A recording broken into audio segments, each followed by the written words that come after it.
G'day guys, welcome back to the channel once again. Thanks for tuning to Perth West Oz RC. Now today what we have here for a review from Banggood is a new toy grade quadcopter. This one is called the BLH S1 Max. And this comes in at around the 55 US mark. This one does have 2 batteries. And like I said, I received this from Banggood for review today and testing. Now the interesting thing about the quadcopter that's within this case that I'll show you in a second is that it actually has infrared obstacle avoidance sensors, mainly for indoor flying. So this one looks like it might be a pretty decent one for beginners to actually learn how to fly a drone on. So let's have a look what's in this case, and then we'll take it for a flight, guys. Okay, so here are the contents of the actual case itself. We can see all the goodies up here, as well as the quadcopter and the transmitter. Okay, so first off we have 2 goodie bags here. Both have chargers in them.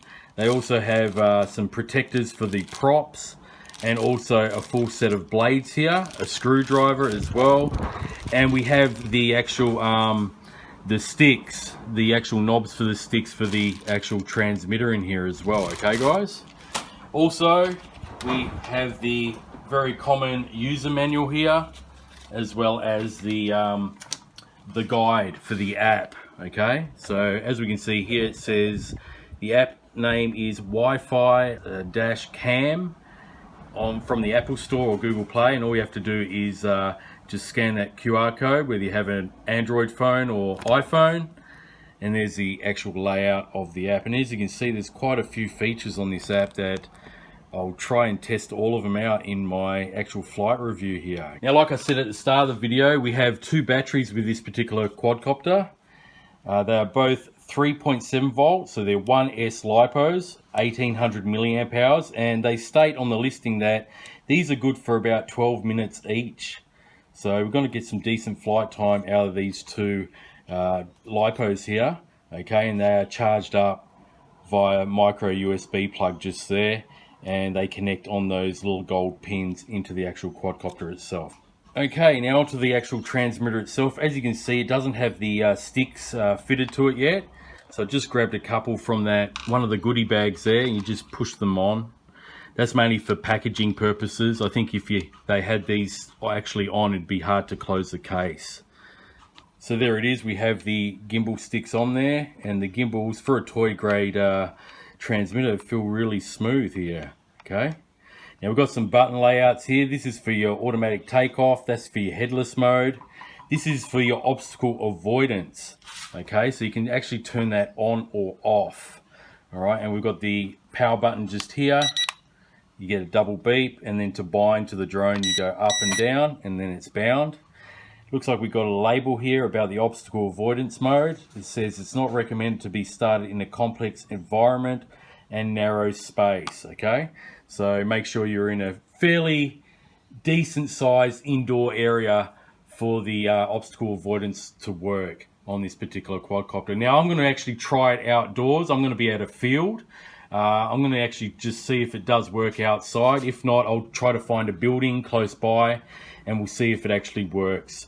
Okay, with any obstacles in front of it. All right, now these antennas are like pretty much every other toy grade out there. They are actually fake. As you can see, it's just a fake bit of plastic here.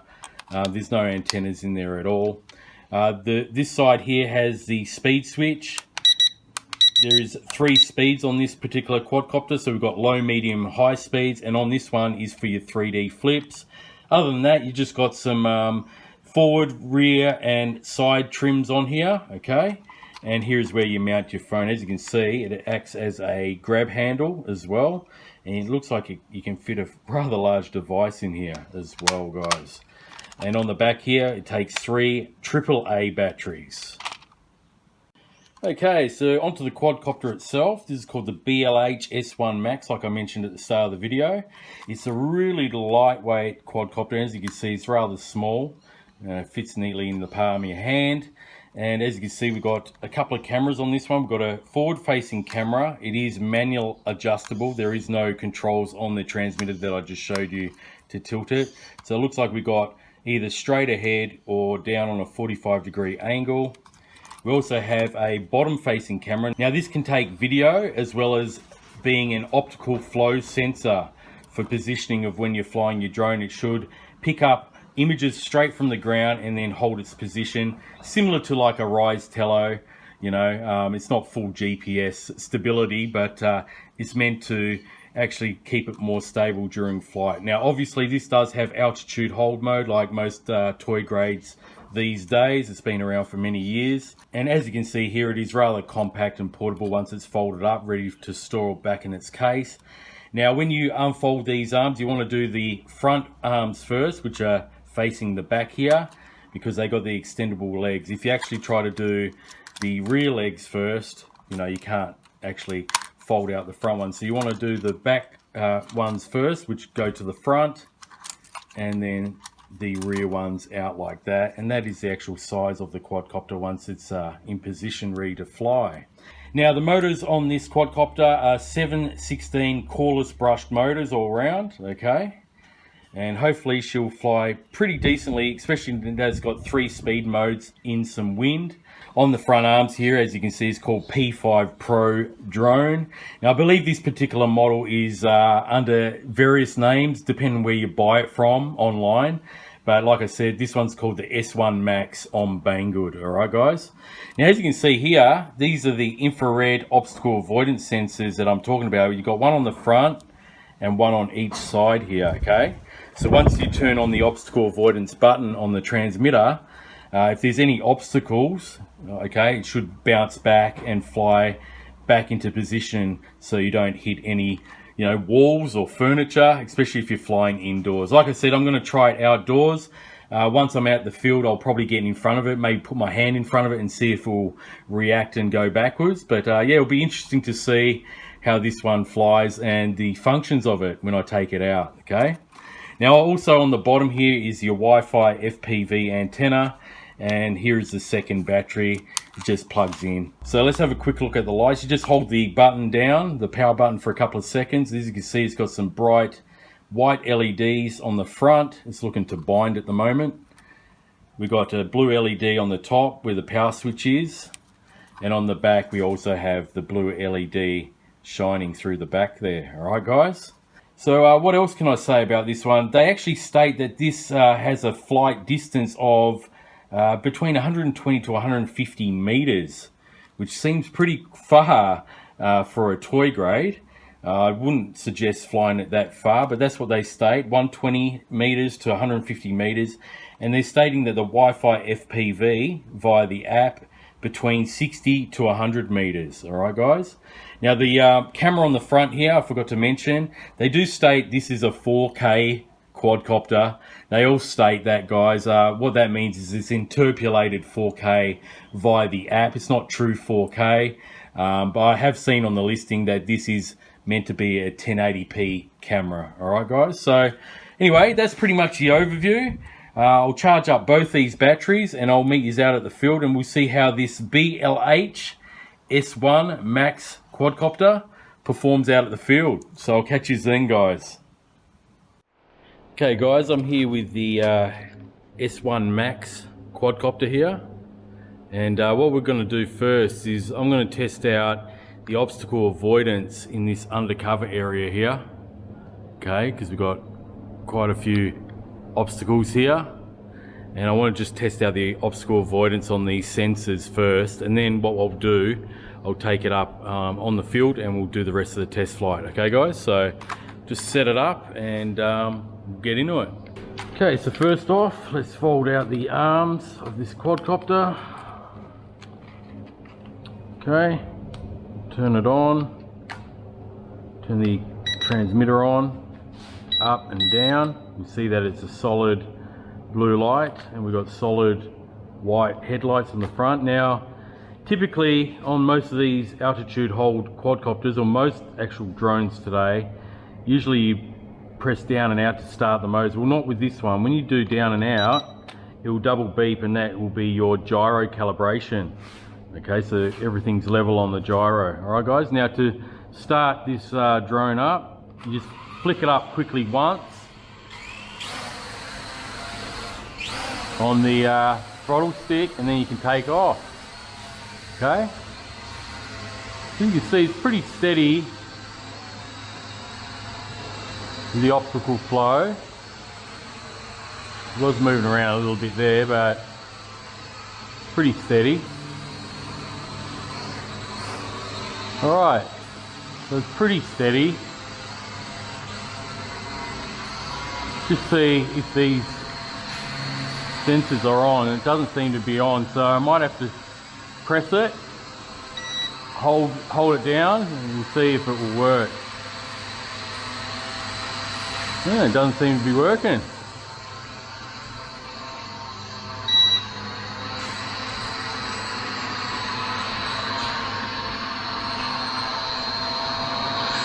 Okay. It might be a gimmick.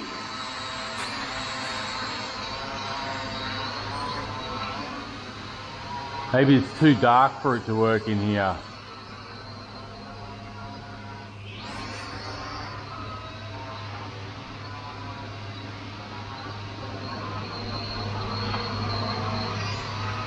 I did try this out at home and it did work.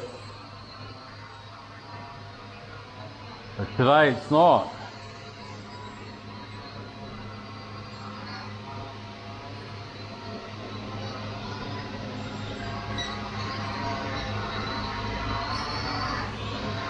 Okay, just press the button and it's rocking back and forth.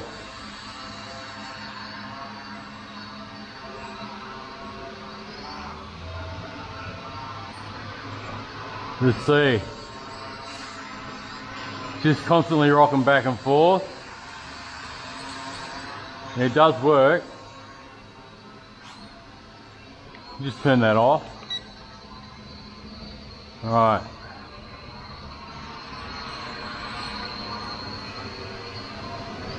Okay, so there you have it. It is working. The lights are flashing. So let me try gain control of this and try fly it against the wall. Oh. Crashed. Oh, with that crash I've actually broken the obstacle avoidance sensor there. But anyway,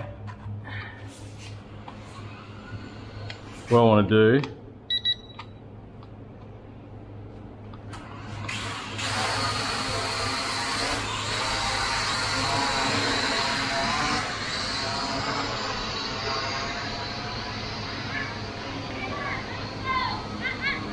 I think you might have to be in the light for this one.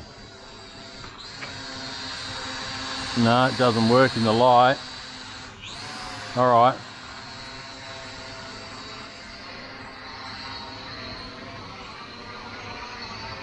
So yeah, it's seeing something, but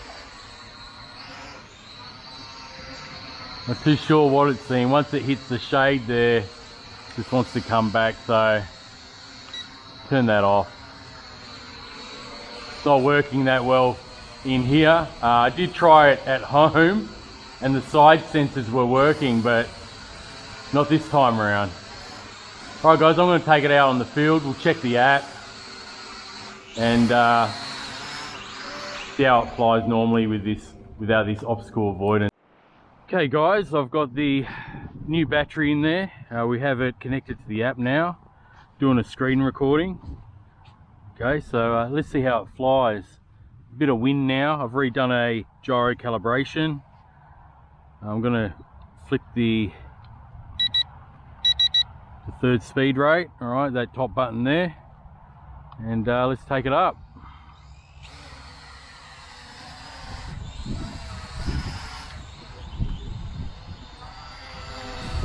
Take a recording.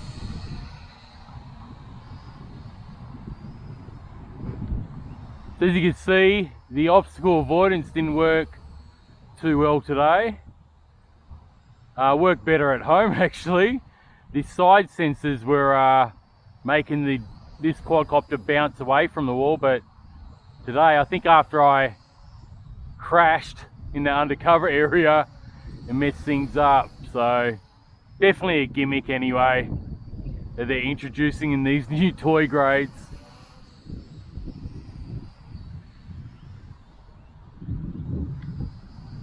Okay, so that is the quality of the camera. Looks like it is 1080p. For these toy grade quadcopters, they're starting to, in the last couple of years, claim 4K, which is not true. I think we all know that by now. It's just interpolated 4K photos.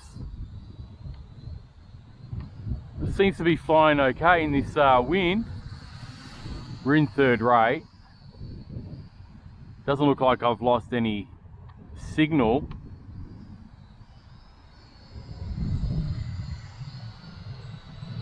Okay, so see if it can do any flips. This is a flip button here on the other top right hand shoulder of the transmitter. Okay, so I've done a roll. I don't think this one can do. I tried to do a forward flip just a second ago. Maybe this one only does, yeah. I've done a back flip. It didn't want to do a front flip. No front flips to this one. That's rather odd.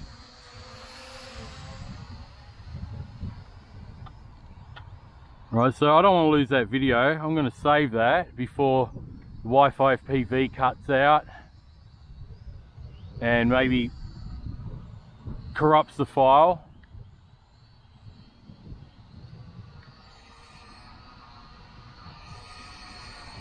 So let's take a photo. Try to take a couple of photos. It's not telling me that it is taking any photos, but try recording again. Try to keep it stable in this wind the best I can. I can see a bit of jello, which is typical from a toy grade quadcopter. Let's check out this FPV. Now they state 60 to 100 meters FPV, and it's frozen up at about, I'd say, 50 meters. Oh, we got it back then. We go up a little bit higher. Push it out a bit further. Yeah, about, yeah, that's close to 60 meters. About 55 meters, so take it out again. Yeah, they are telling the truth. Okay, so we can do only rolls and a back flip. I'll try a front flip. It doesn't want to do it at all. Fighting wind here.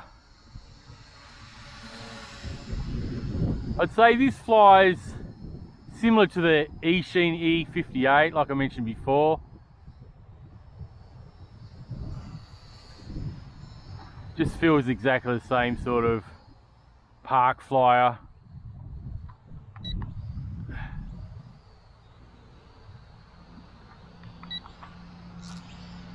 Okay, pretty responsive controls. Am I recording? Yeah, I am. I'm just recording again. But the range there did look like around 55 to 60 meters for the FPV. Okay, you're meant to be able to change the camera on this one to the bottom one. See that?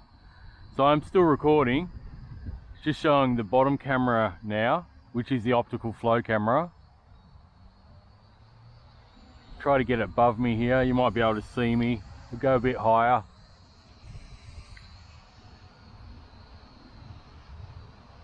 Not too sure if you can see me. Yeah, you can see me there. So I think this bottom camera is like, you know, 480p, something like that. It's nothing special.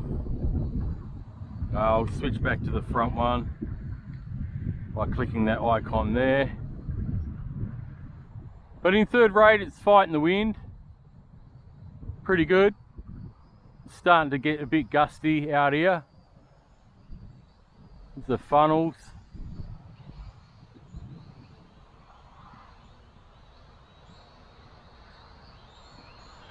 We've got LVC lights now, so probably won't be able to do any of the functions. It's got different functions like VR mode, gesture. As you can see, there's a hand icon. I'm not interested in that. And there's some hidden ones there, if you can see now on the screen. There's a whole bunch of features like I think on the left there near the recording timer, there's like a waypoint type function. But like I said, I won't be doing any of that. Look how windy it is now, guys, and I'm actually pushing forward and playing with the throttle as well. So let's quit that recording. So I've got some recordings on file, and that is a fly time, guys, off a fresh battery. Not including that flight at the start where I done the obstacle avoidance, which was a total fail today. So anyway, guys, this is the S1 Max. I think it's called the BLH S1 Max, also known as the P5 Pro drone here. Yeah, I mean, it flies similar to an E58 E-Sheen, which I think they're only like $30 now. So basically you're getting one of those, except with this whole gimmick of the obstacle avoidance sensors, which are just infrared sensors, guys. It's nothing new. We've seen it on those little UFO type indoor drones, the ones that you don't even have a controller, and you just sort of, it's like playing catch with a friend. You know, you give them to your kids and, you know, just go from one person to another. So that's basically what this one has. Like I said before, it did actually work at home a lot better than it did today. I did test it out in the living room at home. It was actually bouncing away from the walls, but today was pretty much a total fail. Just kept wanting to rock back and forth, and that was about it. Once I got into the sunlight, it wasn't working at all, and then it was just bouncing back again once it got into the shade. So yeah, definitely a gimmick. I knew it was going to be pretty much a gimmick to start off with. I just wanted to see how well it works. If it's your first quadcopter, this one does go for around $50. You are getting 2 batteries, and some of these features on the app that I never even bothered trying, if you wanted to try them out. You've got a dual camera, you know, you've got the one on the front, which is 1080p, and one on the bottom there to shoot downwards. But yeah, just for a park flyer, it's okay. Just don't expect too much out of it. If you're buying it for the obstacle avoidance, well, you can clearly see what happened today in this review. So I'll leave a link in the description below anyway if you want to check this one out, guys. There are other toy grade quadcopters out there that are probably cheaper, like the E-Sheen E58. I might leave a link for that one if you want to check that one out. It's very similar fly to this, and if you're not worried about these sensors or anything like that, I'm not too sure if the E-Sheen 58 comes with 2 batteries or just a single battery, but I'll leave that as an option to have a look at if you're a first you know, flyer of quadcopters or drones. All right, guys, so anyway, thanks very much for watching. Sure to appreciate it. If you're new to the channel, be sure to subscribe, like, comment, all that good stuff. Hit the notification bell, that way you'll be alerted every time I drop a new video. And yeah, I'll catch you on the next one, guys. Till then, happy flying. Bye for now.